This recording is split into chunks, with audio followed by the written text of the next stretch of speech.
The president recently approved allowing Ukraine to use U.S.-provided weapons to fire across the Russian border.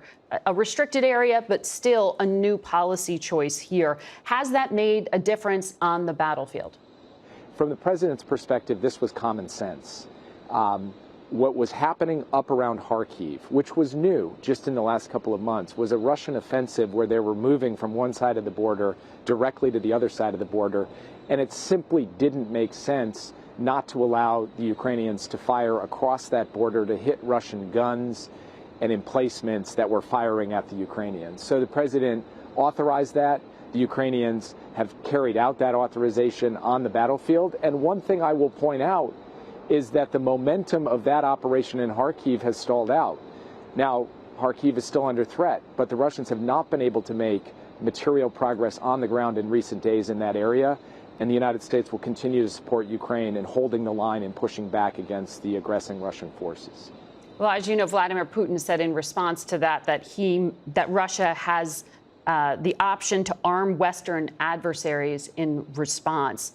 One of your top aides here in Washington on Friday gave a pretty notable speech, Jake, in which he said the U.S. may need to soon increase its stockpile of strategic nuclear weapons, given the expanding arsenals of America's adversaries. Have you seen evidence that Russia, China, North Korea, and Iran are sharing nuclear technology at this point? And what would trigger President Biden to make that decision? Well, Margaret, I can't speak to intelligence matters, especially highly sensitive intelligence matters relative to nuclear capability.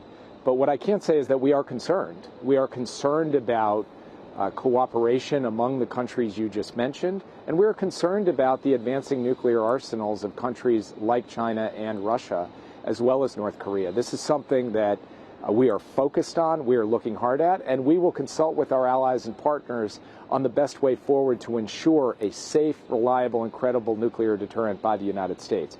We've taken no decisions. We will monitor the situation closely.